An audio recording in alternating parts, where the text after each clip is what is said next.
This is the Coming Home podcast with John Allen. Yeah, it's exciting. 2, 1. And welcome everybody to this episode of Coming Home with John Allen. I am your happy host, John Allen.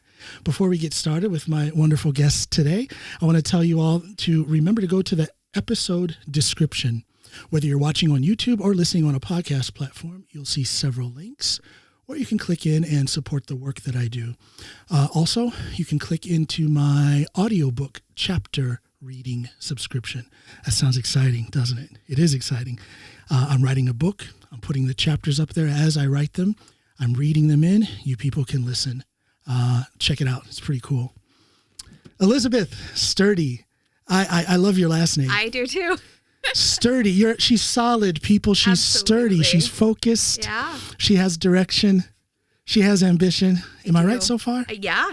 I don't want to introduce you. I want you to introduce yourself. I think you're exciting. Yeah. Thank you. Show my viewers and my listeners how exciting you are. What are you all about? Ooh, what am I all You're an about? American in Norway. Yeah, I am an That's a good American start. in Norway. Yeah. Which direction do you want me to go? Any direction the spirit moves you. Any direction. Okay. So there's a little bit of background. Born and raised in Oregon, and moved with my husband for his master's to North Carolina. Norwegian husband? No. See, American. We now met in that right there is a Oregon. twist already. Absolutely. I didn't marry a Norwegian. I didn't move here for that. No. But he got the opportunity to do his PhD at NTNU in Trondheim. Beautiful city. And I was already teaching in the U.S. and there were two. What were you teaching? First grade. First grade. Okay. Challenge. Very, but beautiful challenge. Yeah. Very exciting. So, yeah, we ended up in Trondheim because of his PhD, and I got work at one of the international schools almost right away. So, But those international schools are something else. I've had speaking engagements at 3 different international schools here in Norway, and it is really a different way of approaching education when compared to the traditional Norwegian schools. absolutely. There's even a difference if you compare with American schools. Am I right? There's different challenges, but at the same time, things are easier in some ways. Am I right? I think international schools are complex and unique. And, Yeah. you have small school problems because often they're independent. But yeah, you have a beautiful international community, parents who really deeply invested in their students' learning. Well, that investment part, I think, is what makes it special because it is a literal investment. People are paying some decent money for the kids to go to these schools, and that brings in a different type of parental engagement. Absolutely. But at the same time, a different set of expectations from those parents. So it's both more difficult and easier. Am I right? Yes. Yeah. Yes. Yeah. Interesting. So, no, continue. Okay. Teaching here at the international schools in Norway. Yep. How did that lead you to the work that you're doing now today? Yeah. Good question. Thank you. I have good questions every once in a while. Absolutely. Every once Very in a while. curious. It's a good life skill. Thank you. Yeah. So I ended up on the school leadership team and became. I've always been very self-aware, but was aware that I was becoming more and more interested in spending my time on investing in the adults I was working in. Uh-huh. So I was still working very hard to produce good lessons, help students enjoy learning.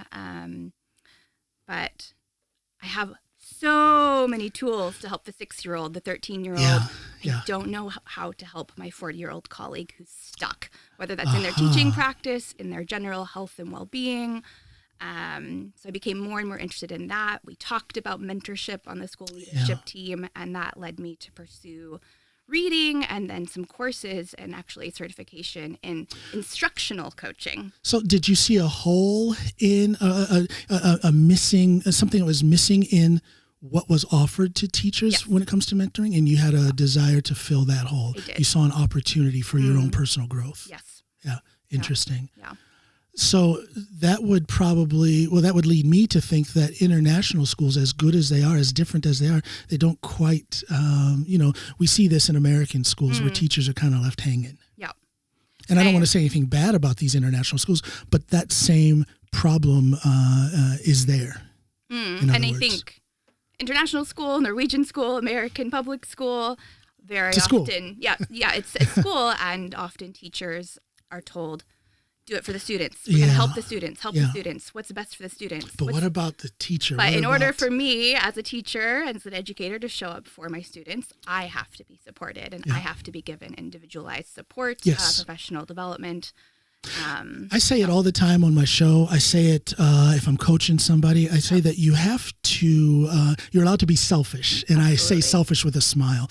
It's just a word that fits. You have to be selfish from time to time. You have to be selfish very often because what you're doing, if you engage in a little bit of introspection and you work on yourself, you're putting yourself in a stronger position from which you can then do what? Serve, help others, so on and so forth. So you got to take care of number one, and you are number one. That might be difficult to get through in a coaching session with an educator. Yeah. And I guess kind of continuing your earlier question is what led me to what is now not instructional coaching business, but a mindset or life coaching business, was actually my own burnout and my mental health, and really, really struggling and realizing that in order for me to heal, to be happy, to take care of myself so that I could be a good friend, partner, employee, that I needed to leave teaching. It's a struggle to be a teacher. I was a teacher. That was my first job when I came here to Norway. I started off as a teacher, and I don't know. I was kind of more like Jack Black in School of Rock. That was kind of my style of teaching. That's so I had exciting. a lot. Well, I was a music teacher. That's why I started off as. It kind of spread out to other teaching other subjects, but it started off as music. So I just was having a lot of fun. I had a lot of fun, but I saw teachers who had been at the job maybe 4 years, which isn't really a long time, but they were burnt out like a grizzled veteran.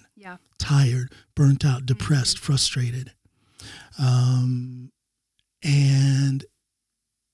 there was a big absence of guidance, mentoring, you know, but you could, and I know people who specify their coaching for educators, you know, that's their focal point, but a general life coach system, like what you're doing, what is the benefits of having that? It seems like it's more broad. There's less of a focus on that, whereas you could coach engineers. A lot of people do that. A lot of people coach teachers, and that is, you know, that's it. Why the broad generalization in your coaching? Well, I just started my coaching business in March. Congratulations. So it's very new. I'm in certification right now, so I'm still trying to figure out what is my niche, who is my target audience, who can I best support with my skills and experience.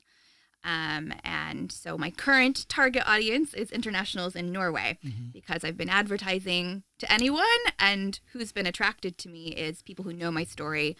Often they have a connection to Trondheim or live there. It's a beautiful city. I love it.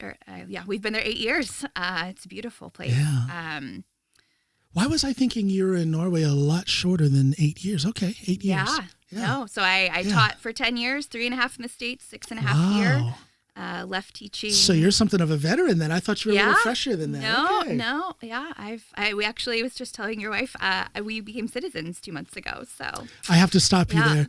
People, she referred to Snoopy. Snoopy exists. See, people don't think She's lovely. I tease her so much, and she's just this mystical figure online that I talk about. We have shown her face on a couple of episodes where she sat there, but very often, in fact, mostly, we just show her hands because she's so shy. So she doesn't want to be on camera. So people think she doesn't exist, but here's proof. She does. She picked me up at the train station. I'm sorry. Go ahead. I had to take that little aside right there. Okay, so where were we? Terrible host. No, it's okay. So we can have a conversation. I think we were talking about my audience. Your audience, trying to reach. So to begin with, have you just kind of, I don't want to say approach, but made yourself visible to Americans in Norway, or is it a broader base than that? I've coached one American in Norway. Everyone else, it's actually interesting, is a second, like English isn't their first language. It's other internationals in the Trondheim community or connected to my Trondheim community. So what kind of coaching do those people need? Yeah, well, I think what I've been calling myself is a mindset coach, and when you think about that, it's you could call it life coaching, but it's giving people tools to become more self-aware, build their emotional intelligence, but really tools to shift out of negative mindsets. I'm overwhelmed. I'm stuck in stress. I can't do anything. Woe is me. This and just overthinking. I don't know what to do next. I don't know how I want to feel better. Okay, so how can we build your self-awareness, emotional intelligence, and okay, now I know who I am. I know what I want to do, and I've been empowered by my coach. There's some accountability there to take the next step and be what you were talking about earlier, being selfish. No, what do I need to be healthier, to be more happy, to build daily habits that help me become the person I want to be. Yes. New routines. Absolutely. And that selfish thing, I want people to understand selfish, and I always put it in quotes, or I say it with a smile. It's all about just, what do they say on the airplane? Put your own mask on first before you help the child or the person sitting next to you. You've got to make sure that you're solid.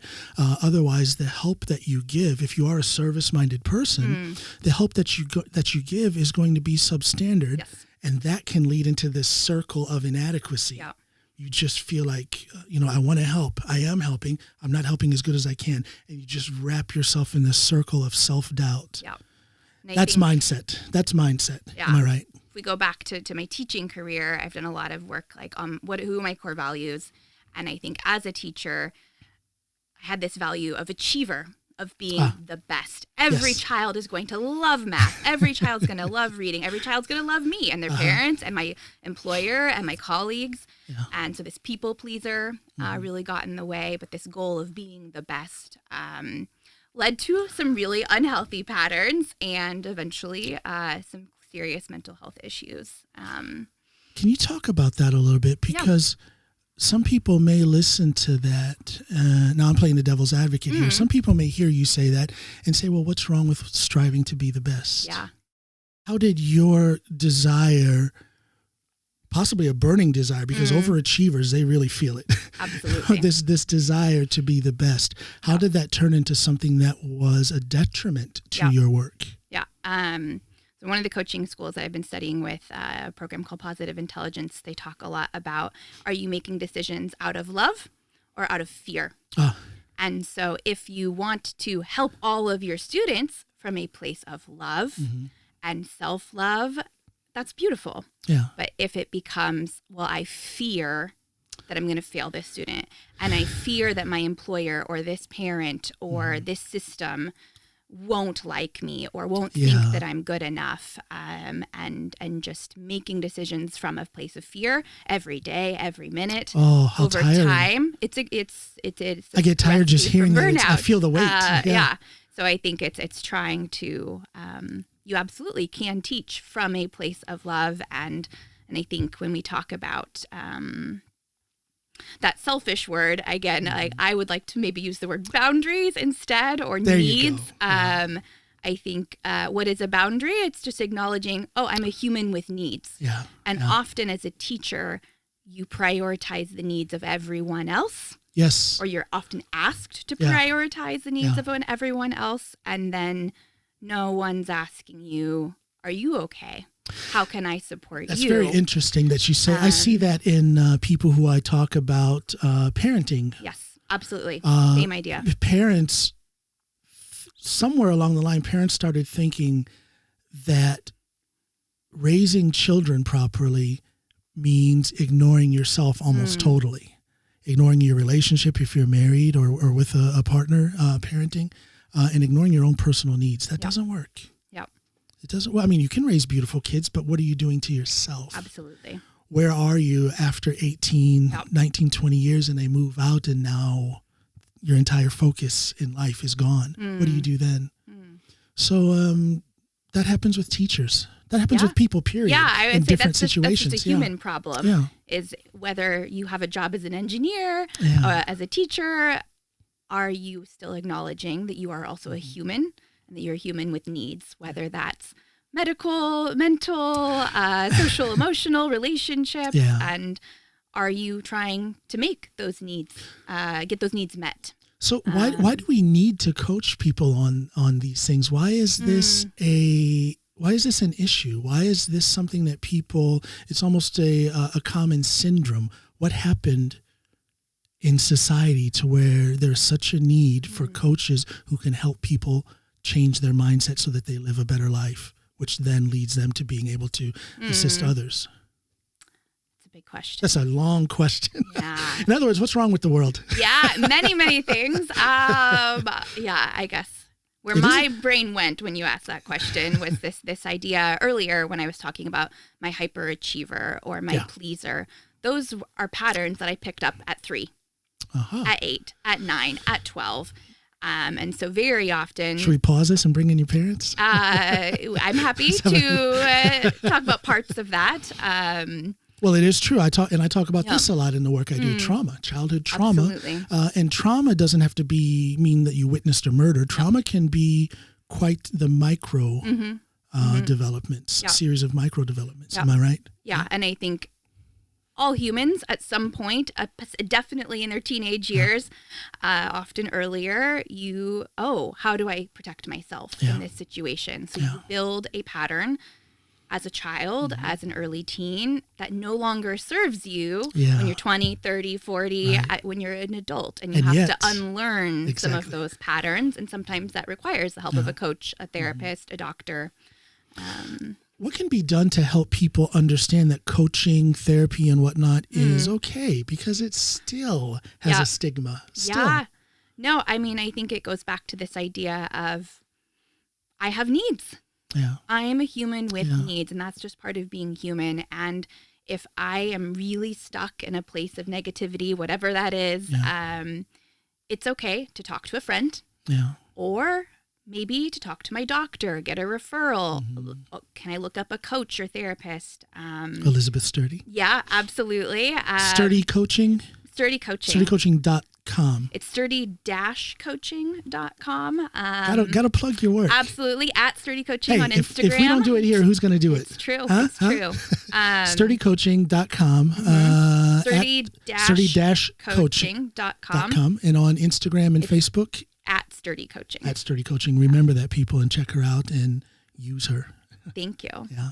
No, but I think when I came here today and I was trying what do I really want to make sure I say with this opportunity to be on your platform? And thank you for coming, by the way. Absolutely. It's just to really empower people. No, ask for help. You do not have to be alone. And maybe that's your friend, your partner. Shout it from the rooftops. We need to hear that. Yeah. And if you recognize that you need more than a friend or your partner, or other people are pointing that out to you, that listen. my friends and partners aren't enough to get me through this. I need someone with training. Yeah. And that doesn't need to be some sort of tragic loss experience that the people around you in your immediate sphere can't help you. Sometimes that's just the way it is. Of course, we can lean on them, but they may not have the skills to give us the solution that we need. Yeah. And that's when we should seek the professionals like yourself. Yeah. And I've been in and out of therapy for 13 years. Well, let me ask you about that. Now, you said your, what did we call it? Hyperproductivity? What do we call it? Hyperachiever? Hyperachiever. And you say it started, there's a source from when you were 3 years old. Can you talk about that? I think 3 was maybe an exaggeration. I think I was pretty happy at 3. But just the idea that we build patterns during childhood. And I think for me, when my parents separated when I was 9, got divorced when I was 12, I was taking care of my little brother. The adults around me don't have their shit together. I have to have my shit together. I need the grades. I need the scholarship. I need, but with that, I found the adults who could help me. So I found the school counselor. I found the teacher. So I had this, I think, innate, maybe because of my childhood situation, that I can find the adult, the resource, the book, the course that's going to help me get what I need. Yeah. And if that's not being handed to me on a silver platter, I have the ability to find it. And you know what's beautiful about your story there is that you something was missing in your family dynamic, but you found other sources. I did. You are so fortunate. Yeah. And I'm writing about this in my book now. Another plug, shameless plug. Go onto my website or into the description of this episode. Get in on my audiobook subscription. I'm writing about this in that my parents didn't divorce until I was 18. Yeah. but all the years before that it was bad. And I didn't find other adults to give me that guidance. And it turned into a situation where I went away on a college scholarship totally unprepared, because when you have such a chaotic home, there's no space for teaching. Of course, I was taught life skills, much of it through observation, but there's no space for that direct, a child going away, leaving home on a college scholarship should have a certain level of support, guidance, discussions, coaching from parents. And I didn't get that. And it affected the rest of my life. It's affecting me to this day, because I didn't have the skills or the vision to see or to find other adults to fill those holes. But it sounds like you had the proper guidance somewhere. Yeah, no, I mean, I'm sorry that you had that experience. It sounds like you've gotten some really good support since then. Oh, I couldn't be happier. And a lot of it is recognized fortune. Some people call it luck, but I call it recognized fortune. You've got to have vision to see your opportunities. And I saw my opportunities and made more than the most of them. And it led me to a beautiful life that I have today. However, I had a lot of unnecessary struggle in my younger years because I was alone when it came to, walking that path. But you were able to find somewhere along the line some adults, the counselor, school counselor and whatnot. No, I mean, I think I don't want to throw my parents under the bus. No. I did have support. They just, I think that emotional intelligence wasn't there. And that's what it is very often. It's not parental neglect. I mean, it can be. I've seen that working as a police officer. It happens, that parental neglect, but sometimes it's just a lack of education. They don't realize what's happening. They don't see that there's something there to be addressed. No. But yeah, I mean, I think that hyperachiever part of me that wanted to get all the good grades and take the class and find the scholarships drove me to the school counselor office in middle school, high school. So it wasn't therapy or counseling per se, but there was, are you okay? Conversations. And I had people at my church growing up who were really supportive, mentors, other females who let me cry and talk through my feelings and my experience as a child who was forced to be an adult maybe a bit too early. Well, thank God for those adults who helped you.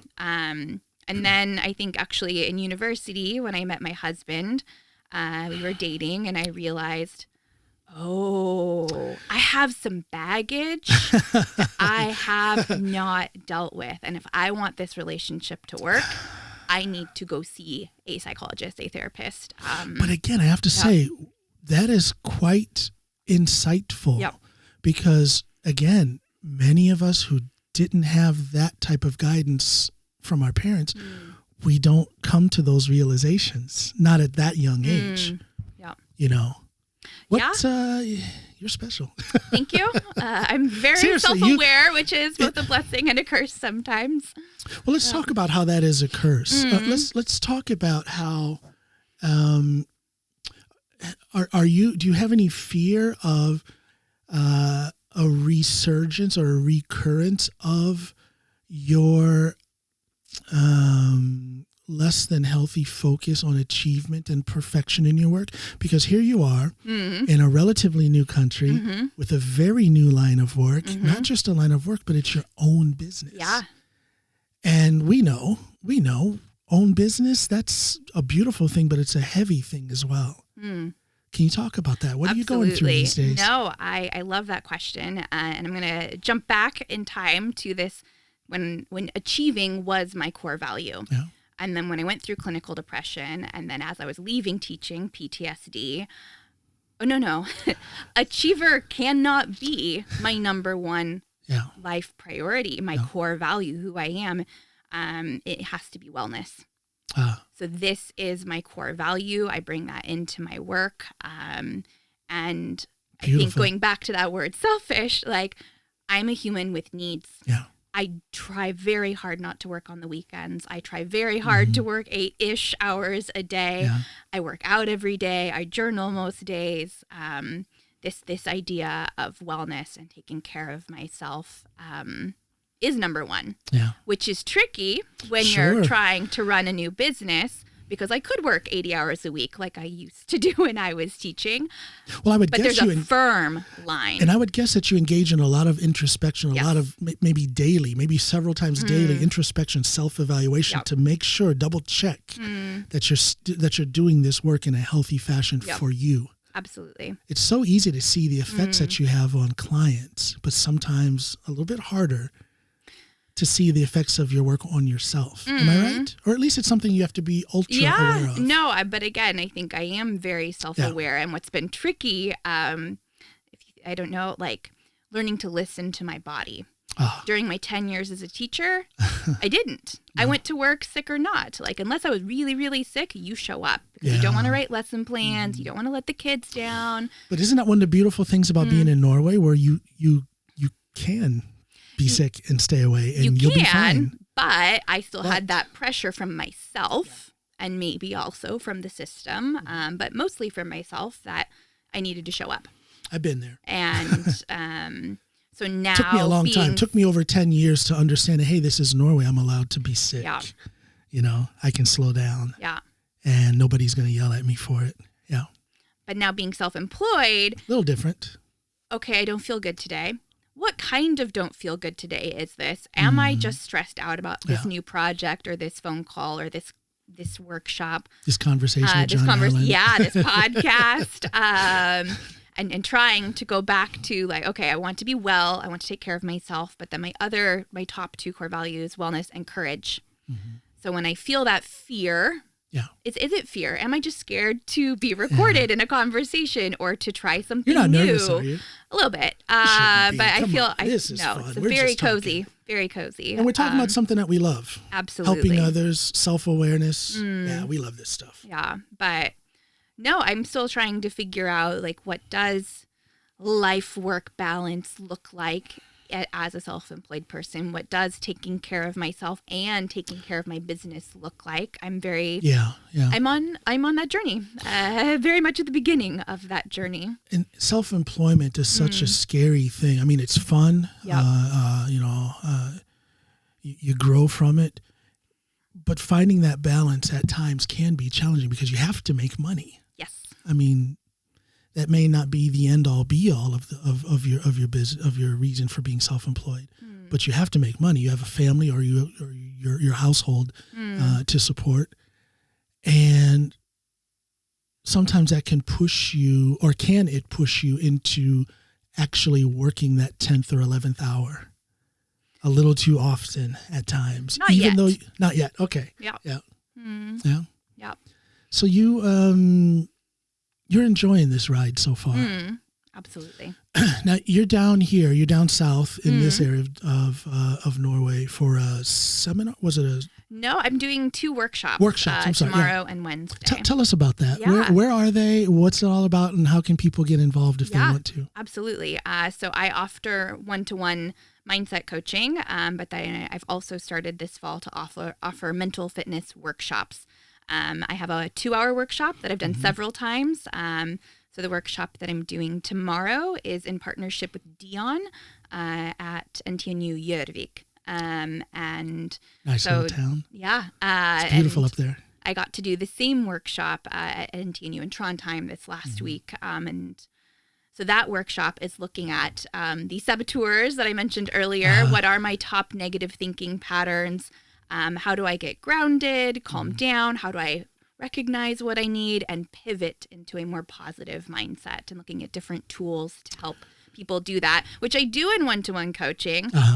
But there's something so magical, especially doing this with PhD students. Yeah. So nerdy, so engaged, so enthusiastic, really analyzing themselves and the people they're talking to. And just getting people to open up and talk about, what do I need? What am I struggling with? Where do I often get stuck in the same negative spiral? And can I name that? Do you find it difficult getting Norwegians to open up and talk about those things? Well, so far there haven't been many Norwegians, right? No. So when I'm saying these NTNU PhDs, it was 29 internationals and one Norwegian came. I see. Well, there you go. Yeah. But like, I think, yeah, I did have a good conversation with him and with everyone else. Just, I think it's about creating a safe environment like you do here, right? How do you create that emotional safety or psychological safety for people to open up? So I begin each workshop by sharing my story. There you go. And it's a mini version, right? But just this is what I've struggled with. This is what caused my burnout, caused my mental issues. And this is how I asked for help. That's got to put people at ease. Absolutely. And just trying to also create a sense of playfulness. Yeah. So not, oh, I'm terrible and this is why I'm terrible. Like, oh, that's interesting. I do that all the time. Well, a little self-irony. I mean, that's good medicine. And it's disarming if you're trying to connect with an individual or a crowd. Yeah. Self-irony. Yeah, absolutely. Yeah. So do you book these workshops yourself? Yeah. So this fall, when I was trying to figure out how do I, make money, how do I build my network, how do I get my name out there? But then I also have 10 years of teaching experience. Yeah. I have much more to offer the world than one-to-one work. I love working with groups, working the room, teaching, getting people engaged and talking to each other. So I actually a friend who's a PhD told me about Dion, which is a network in NTNU that supports PhD students. Yeah. And they have a mental health month in November. And she's like, you should contact them and see if they're interested in your workshop. They booked 2. So there's an example where networking, knowing someone, opened up an opportunity for you. And that is an issue. I talk with a lot of people who want to get started in podcasting. You can't be the kind of person who has tunnel vision on your work. Yeah. You've got to open your eyes and find these networking opportunities. And let's call it, I don't want to call it something so cold as networking, but making relationships. You've got to have your eyes open and make relationships. And that in turn is going to bring opportunities to you. Because as someone who is self-employed, you have your own business. Again, no one's going to do the work for you. No, we have to go out there and do it ourselves. But imposter syndrome is a thing. Do you find it difficult to book? Here you are. It's a 6-hour drive from Trondheim. Yep. You're coming to a relatively unfamiliar environment, people who you don't know, and you're going to offer them something that can help them. Imposter syndrome pop its head up anywhere in that process? Yes and no. Tell me about it. I think if we go back to that core value of courage, right? And to me, what courage is, and I love the word courage much more than word confidence, because to me, if I come and do a scary thing, then I feel more confident, right? And so to me, courage is showing up in spite of fear, doing the hard thing, the uncomfortable thing, the new activity, the new adventure. And so being on a podcast, I am a very open, vulnerable, friendly, chatty person, but I've never had that recorded or put on YouTube. Really? You've never been on a podcast? No. Well, congratulations. Here you are. Thank you. So okay. I didn't know that. You offered this opportunity to me. I was like, I would be crazy to say no. This is such an amazing opportunity to share my story and to empower other people to get the help that they want or need. That's a good point. Uncomfortable getting on the microphone and on the camera, but at the same time realizing that what you say on that microphone and do in front of that camera can be of help to others. And I think with these courage.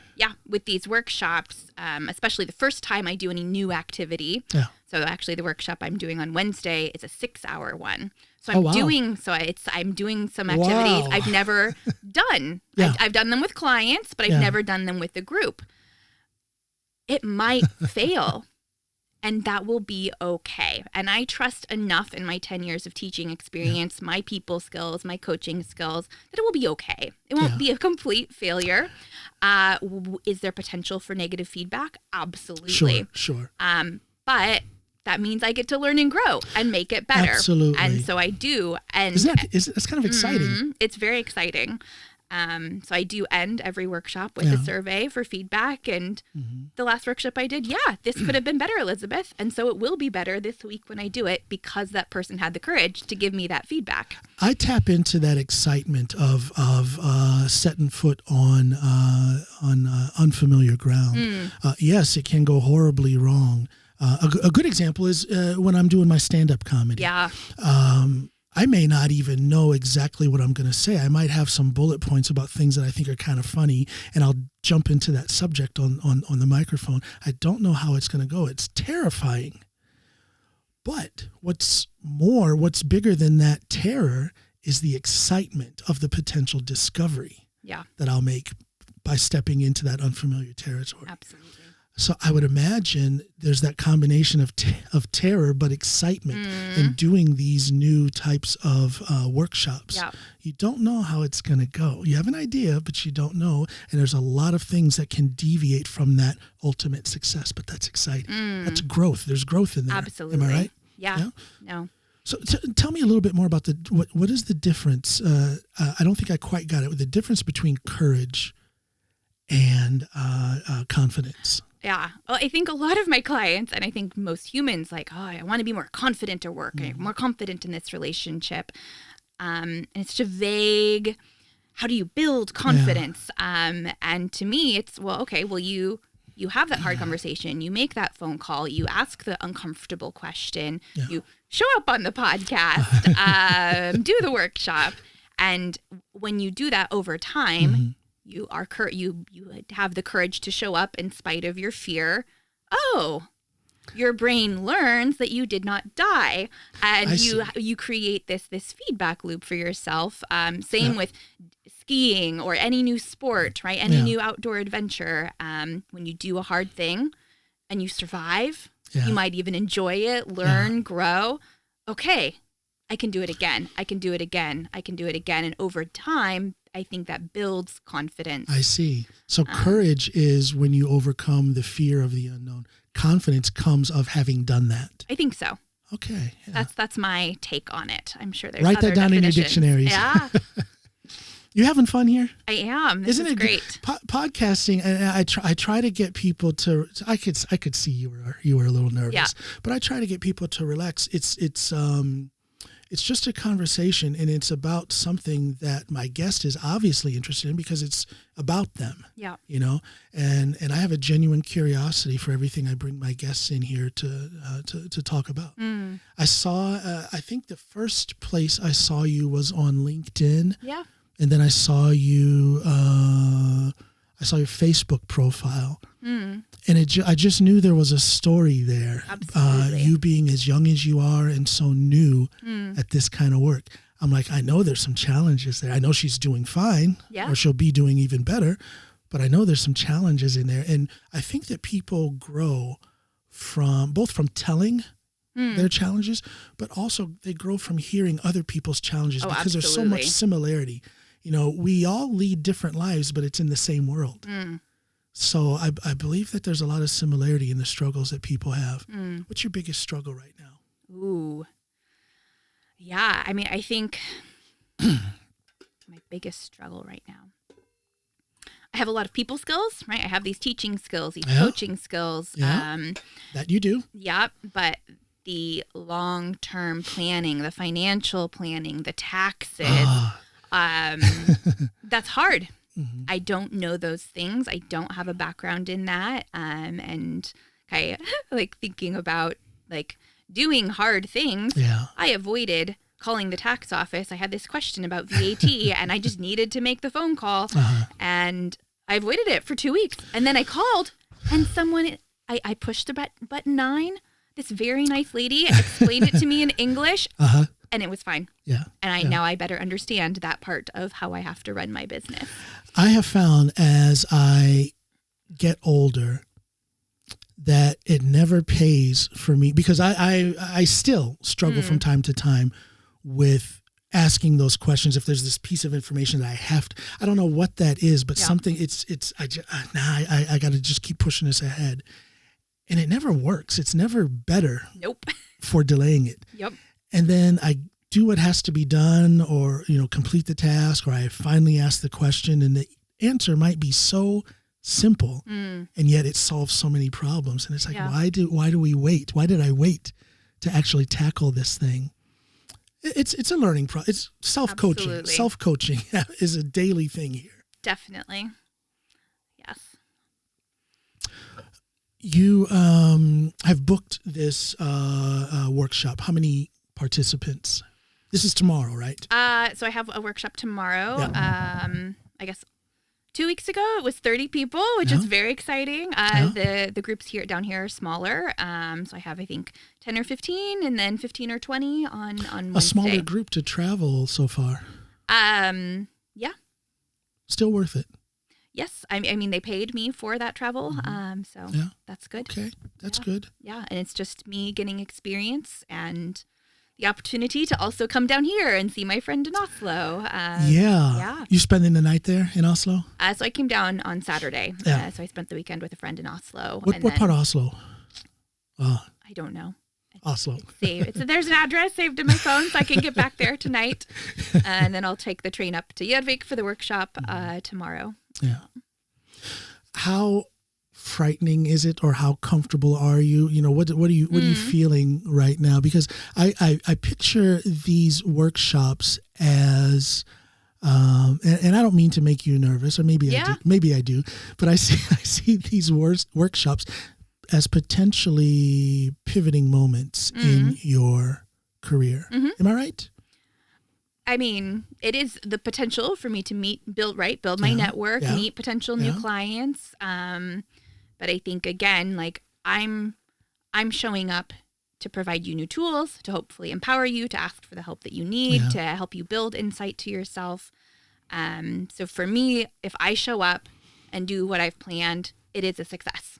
Yeah. Whether or not I get any new clients or any referrals or new connections, I will have. I love it. That's a healthy outlook.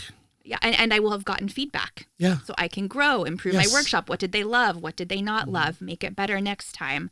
So really a learner's mindset, a beginner's mindset. I went to this networking for entrepreneurs event, and there was someone from France that was talking about how this idea of being an amateur is more positive in France versus here from her perspective, being a French woman, being an entrepreneur here. And I loved that. Like, I'm an amateur, I'm a beginner, and that's okay. Yeah. And just leaning into that, leaning into the learning and the opportunity for growth. That's a very healthy outlook. And do I want my workshop to be perfect? Absolutely. Will it be? No. And I know that. But again, the excitement of knowing you're going to learn something. Absolutely. Isn't that cool? Yeah. If we go into it that way, we know this is not going to go perfect, but that means I get to learn something. Yeah. That's just a beautiful way of looking at it, I think. But I also know, no matter how good, bad, perfect, wonderful the workshop is, that I will have given someone tools to empower themselves, and we will have had fun being curious about these strange things that happen in our brain. You say you incorporate a little bit of humor. It's not this serious thing. How important is that? I think it's hugely important. I think whether it's a one-to-one conversation like we're having here, or coaching, or in a workshop, just to, again, like when we're learning about ourselves and about mental fitness and what are the negative thought patterns I have, personifying it, giving it a name, a cartoon character. So one of my top saboteurs now is hypervigilance, and I call it Fearful Freddy. And my picture for that is the fear character from the movie, with all the little... Is it Up? No. I need this. I need to remember this for my workshop.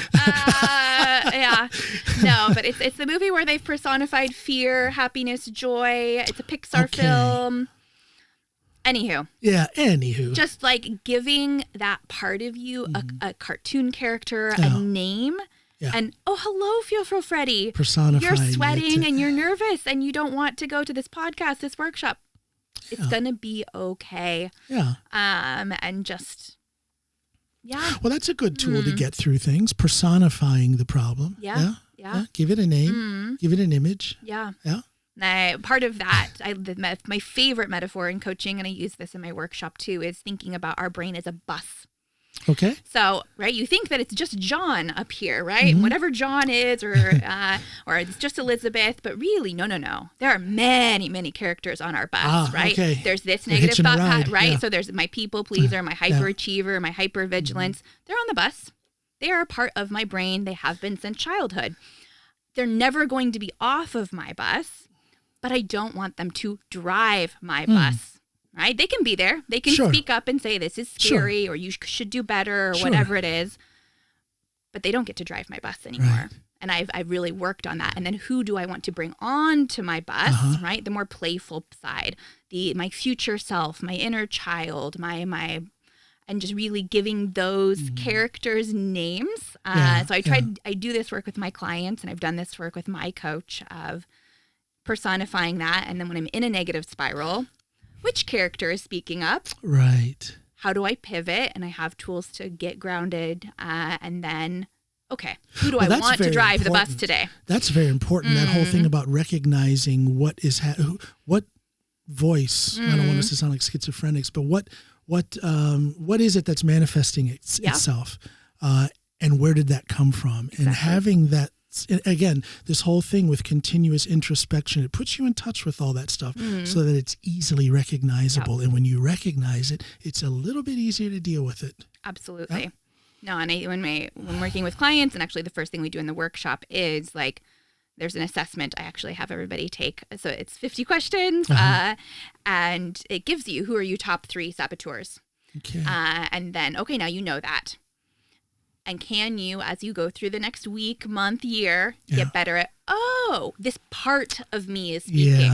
Yeah. And most of us have a voice that says, you're not good enough, which is fine for 1 second. Sure. Yeah. But not fine if it's driving the bus and the only voice we allow to come through. Yeah. Very empowering. Absolutely. To get a handle on those things and make them more recognizable. Because I think a lot of people who suffer from stress, depression, all of these less than uplifting mental processes, it's because they don't know how to identify it. They just know that something's not right, but they don't know what it is. And no one has taught them how to find out what it is. And then again, no one has taught them how to deal with it once they find out what it is.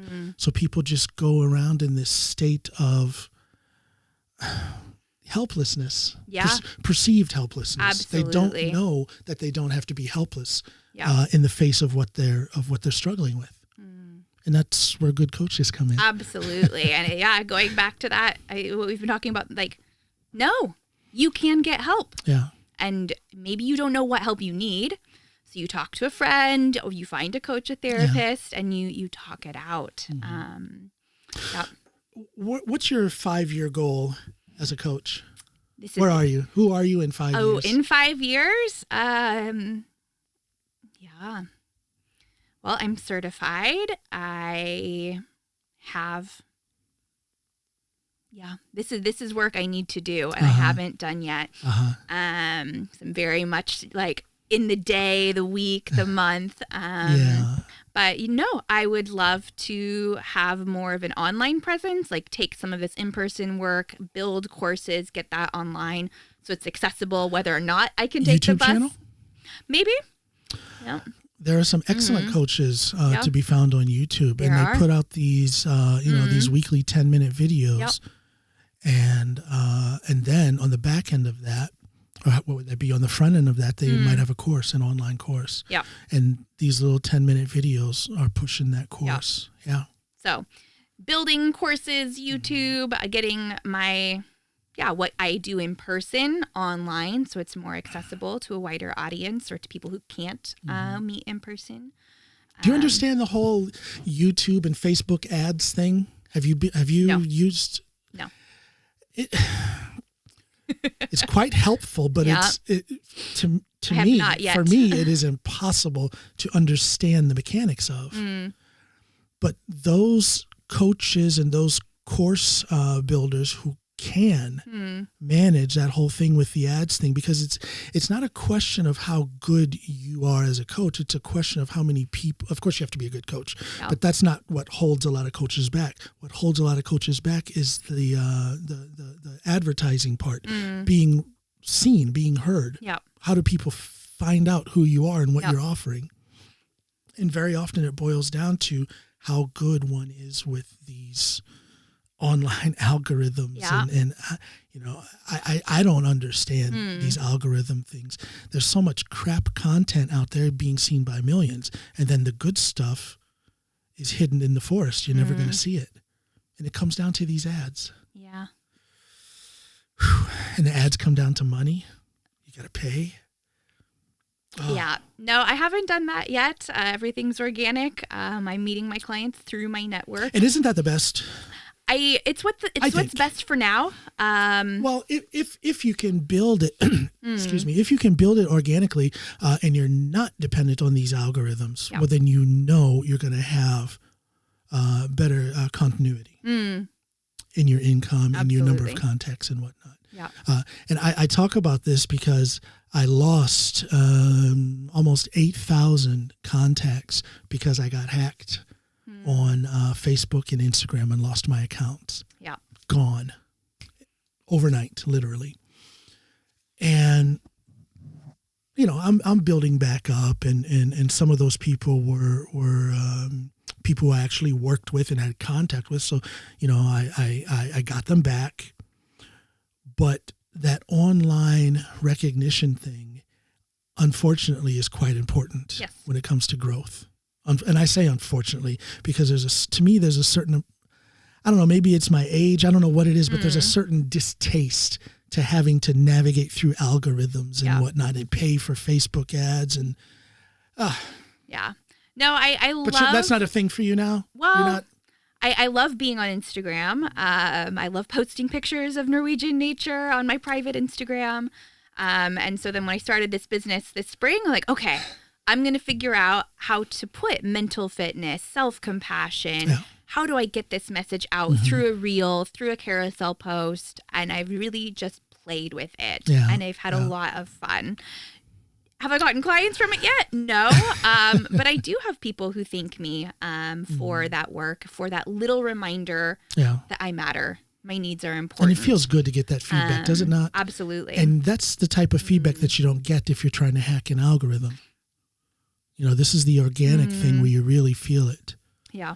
Do you open yourself up to telephone therapy by telephone? Or, I'm sorry, coaching by telephone? So I haven't done phone, but I do Zoom, Google Meet. I could do it by phone. I think there's a lot you miss when you can't see the person's face. Good point. So when I'm talking to you, I think my coaching on Zoom is just as good as my coaching in person, because as long as I can see your face and I see how you're reacting to this question, what emotions are bubbling up, what's the body language, are you happy, are you... I guess I'm thinking about that client who may have issues to where they're extremely uncomfortable on video. Yeah. You know, would you tell that client that maybe you guys aren't a good match, or would you take it by telephone with no video? Yeah, I guess. Those people are out there. And I say that because I've had podcast episodes that have had to be, you know, this is also a video podcast, and it hasn't worked out for some people. They just cannot handle they don't want to be on camera. Right. And by extrapolation, I'm thinking, that's probably something that happens a lot in coaching. I haven't had that issue yet. I think if someone wanted to meet on phone, I'd probably say, let's meet by phone once or twice and then reevaluate. That's a good because answer. I think there is so much value in us being able to see each other's facial expressions. How am I responding with my body, with my face to what you're going through? For me, the ultimate is you know, for my podcast, for example, some of them I do by video because of time and distance.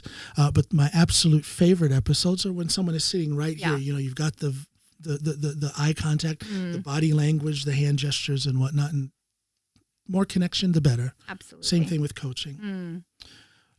What are your thoughts about Norway? What do you think of this crazy place we live? I love it. And you've been here how long again? So we've been here 8 years in 8 years, January. So almost 8 years. Yeah. And you love it? It's all roses. No, not all roses. I actually, I listened to this morning while I was getting ready to your episode with Matthew Goodhart. Matthew Goodhart. Hello, Matthew, if you're watching. Absolutely. I echo what he was saying about amazing healthcare system compared to the U.S. in many ways. Like if I break my leg, no problem. Not going to break the bank. If nine shoulder surgeries? Yeah. No problem. They got me covered. Yeah. But if you need mental health support, and I went through the system twice with my doctor trying to get referred, but I'm not bad enough. Yeah. So unless you are an extremely high level of depression, potential suicide, and even I've had friends who have been suicidal. They've gotten put on a wait list. About that. And my heart breaks, and I get goosebumps thinking about it. You weren't suicidal, were you? No. You were just going through a bout of depression. No. So I had clinical depression, and I actually ended up seeing a therapist in the U.S. because that's how I found someone. You went home? No, like virtually. Okay. Yeah. So I've met virtually with a therapist in the U.S. So that's out-of-pocket expense Out of pocket. Yeah. And for me, from a place of privilege, I've been able to afford that. And shout out to Matthew and his work. But I think so tragic that you get the courage to go to your doctor, to say, I'm not okay, I need help, because that's huge to make that appointment. And then to be told you're not bad enough, or your doctor believes you, goes through the trouble of putting you through the system, because my doctor did desperately want me to get help, but the system told her no. And so then my only option was either to pay out of pocket to someone privately in Trondheim, but then not a native English speaker. And, that's important. That is so important. And often, even if I'm willing to pay the 1,200 kroners per session, they have a wait list. And Still if you're not happy and you've gotten to a space where you really want help, really important that you get help as soon as possible. So I think the work that Matthew does is really important. I haven't worked with him. I didn't discover him till later. On the video, I'm actually going to link. There's going to be a pop-up link to my discussion with Matthew Goodhart. It was a great discussion, and I know that the work that Matthew does can be of enormous help to specifically Americans living in Norway. So people need to check out Matthew Goodhart. He's doing some good work out there. And I also just have to give a shout out to the system that I found, which is betterhelp.com. Betterhelp.com. It's an American therapist, psychologist online platform. I think they're the biggest in the world now. And if you have a credit card, you can get help tomorrow. No matter where you are in the world, no matter where tomorrow. You are. Yeah. Interesting. Reasonable prices? Very reasonable prices, which there's pros and cons to that. Varying levels of certification, varying levels of compensation for the people on the other end. I see. But throughout my time here, when I've gotten to a place where like, ooh, I need therapy again. Yeah. I'm stuck. I can go there. Yeah. On the flip side, I also have figured out where, I'm stuck and I need a coach. I don't need to look back on my trauma or this. A good coach has a coach. Absolutely. I just want to say that. Absolutely. Because you don't know it all, and you're going to meet roadblocks, and you will need assistance. Yes. Yeah. Yeah. So you, where do you go for coaching? Do you want to give anyone a shout out? I have a coach, that I met through a course. Her name is Özlem. But I don't know if she is really accepting. I met her through my coaching school. I made a big mistake after one episode. I won't say who it is, but they mentioned someone else, and me thinking that I was helping them out, put their name in the description of that episode. I got a phone call about a week later. Please remove that. People are bombarding me, and I'm not set up.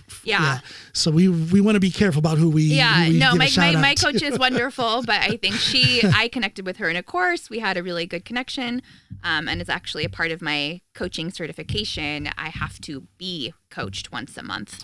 That's a requirement for the program and it's by someone who is highly certified, has 20 plus years of experience. Tell me the name of your certification course so again. I took the Coactive training this spring, and Coactive, I think it's Coactive Coaching Institute. Or Training Institute, CTI, Coactive Training Institute. CTI, and they're, in theory, the gold standard in coaching. They're one of the biggest coaching schools in the world. And so I did that training, 100 hours of training this spring. And then I'm now in their certification process, which is 6 months. And part of that is being coached by another once coach. a month I'm coached. Every other week I meet with a triad, so 2 other coaches, and we take turns coaching each other. We have class the other week, lots of reading and homework. So really building my skills, my stamina, and getting so much feedback. Oh, it's beautiful. I have to submit recordings of me coaching. Okay. To I have a supervisor. So a little bit like student teaching back in the day. Send them this podcast. Yeah. And really, it's been really good to get his feedback. That's awesome. That's beautiful. Yeah, a good coach, and it doesn't matter what kind of coach you are. You could be a fitness coach, a strength coach, a life coach, whatever. A good coach will have a coach in their life as well. Absolutely. Yep. Okay, we were talking about your experience here in Norway, what you think of it. Now, you think it's a good place. It's not all roses. No. Tell me your biggest challenge about, not about your business, but about living in Norway. My biggest challenge living in Norway. Maybe if you go back to when you first came here, maybe it was something you needed to really, maybe it was an eye-opener, adjustment-wise. Maybe it was, I don't know, was it the language? Was it, I think I've told you my biggest challenge. It really was like going to my doctor, saying I need help, like the school system not supporting me. So it was and my doctor, the medical system not supporting me. And what's more important than our health? So of course, So that was really hard to not find the resources and support I needed at work or in the medical system. Okay, I have to advocate for myself. Yeah. And thankfully, I had the ability to do that and the finances to fund that. Not everyone's there, which is really frustrating and unfortunate. But we do struggle. I see some of us who are, doing quite well, doing some adventurous things. But oh my God, some of us are really struggling, and it's so sad. Some of us, when I say us, I'm talking about Americans in Norway, are very isolated. Yeah. They haven't broken through that Norwegian social wall. They're having trouble finding friends, isolated, haven't learned the language. So there's this whole myriad of problems out there. There's a lot of good and a lot of positive, but there's a lot of problems as well. And again, that's why I think having you on my program, talking about what you can offer, I think it can be of great help to a lot of people out there. Yeah. No, absolutely. I think moving here, being an international in Norway can be tricky. I think in Trondheim, it's a big enough community, and I worked at the international school. My husband was at the university, so we have a really big international network. Yeah. So I have what I call my international family. Like I have a friend family that's pretty solid, and I think when I moved here, I knew I was going to have to do the work. I was going to have to plan the party, invite people over for dinner, and you saw that aspect of the closed off Norwegian friend circles in society here. But also, I think when you move to a new place, like friendships don't fall into your lap. You do have a responsibility. You have the responsibility to be the good friend, to be a good host, and maybe it's not at your house, but like, let's go out for coffee, let's go out for dinner. And again, just that self-advocacy. What do I need? Okay, I'm lonely. Yeah. What am I going to do about that? And really owning that. I think also in the winter, really owning that I need to exercise, that I need to, like, I love cross-country skiing. I've learned to embrace that. It took time, many tears. But I'm pretty good at it now. And that really helps in the winter. I've never felt that heavy, long, dark Norwegian winter. Of course, it is long and dark, but it's never been a burden to me. I love it. Especially when we were living up north. We have our other home way up in Finnmark. And when we lived up there, the 6 months of darkness, And people think, oh my God, 6 months with darkness. But in that darkness is so much light. There's nothing like the full moon on those Arctic alpine mountains. There's nothing like the northern lights up there. So I never. The Norwegian winter is not a heavy, burdensome thing to me. I love what you said just about appreciating the moon. And I think I love it. Part of being, a healthy person, being a mentally fit person, is finding beauty, finding awe and wonder. I count myself as fortunate as one who does seek the beauty and the satisfaction in all things, all situations, all people, regardless of whether or not I'm faced with positivity in return. I really work at that, and I think that's a key to my current happiness. Is that I've been successful in reminding myself of that constantly. Find the beauty in this. Yeah, it sucks, but there's also beauty there. Find it. Yeah. Get to work, John. Absolutely. Yeah. Tell me something that I haven't asked you that you wish I would have. Tell me how horrible of a host I am.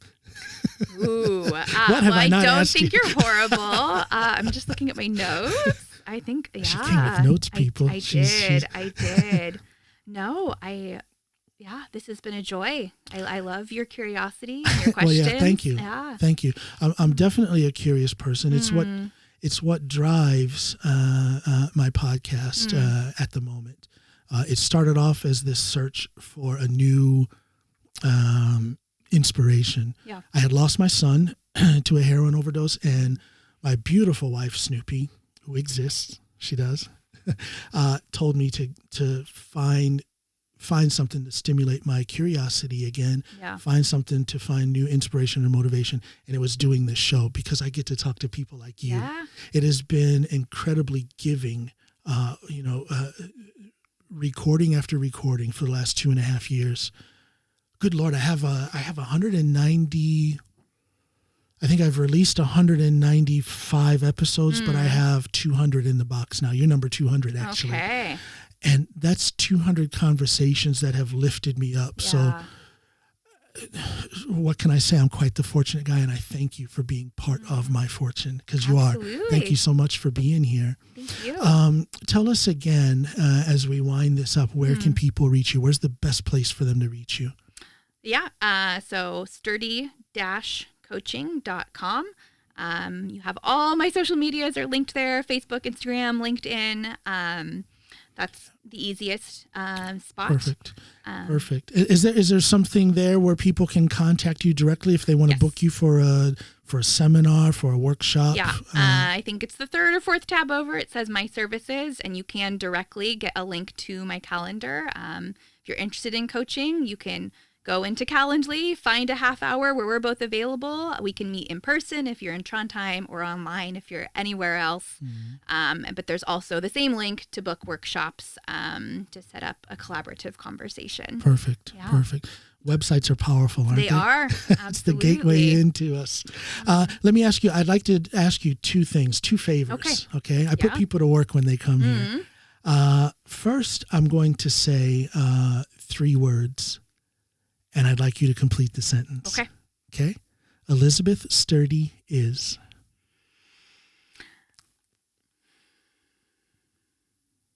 I am someone who is doing their best to give themselves self-compassion and help others find that same compassion and the tools they need to live a life with more mental clarity, more courage, so they can make empowered decisions from a place of love and not fear, really owning who's driving the bus in their life. I love it. Yeah. I love it. That's Elizabeth Sturdy. The second thing I'd like to ask you to do, if you would please, like I said, I have you here because I'm curious about you. Yep. I think your life and the work that you do is quite inspiring to me. It motivates me, and I think I can learn things from you. And peripherally, I think that can apply to a lot of people out there who are watching us right now. Can you say something into that camera right there to everybody watching that you think can give them a little bit more solid ground upon which to walk through this thing that we call life? Is there something you can say that can lift them up a little bit? Go ahead, please. Yeah, I just empower you. I hope that from this conversation you learn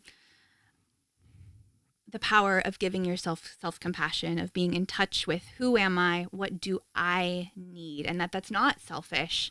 That's just a part of being a healthy human. And is what I need a good chat with a friend? Is what I need a therapist, a coach? Maybe I'm not sure. Really, I want to empower you that you do not have to be alone. You can find the resources, the tools, the other beautiful humans that are out here in the world to help you on your journey. I love it. Yeah. Isn't there a lot of beauty in the world? You watch TV or you look on social media and you hear about all the ugliness out there, and it's out there. But I'm a believer in that there is more beauty than ugliness in the world. And if you don't think that that's true, then I think that you as a human have a responsibility to go out there and as I do, seek the beauty. Yeah. You know, it is out there. Elizabeth Sturdy, thank you so much for gracing my studio. I hope you enjoyed it. I did. Wasn't that bad, was it? You were nervous. I saw it. You were nervous. It was great. Yeah. Well, thank you so much for being here. Thank you for doing the work that you do. It's important work. Thank you. Everybody out there watching and listening, I want you to go out there, as I always ask you to do, go out there and love and be loved and enjoy the process. Okay? Take care. Bye now.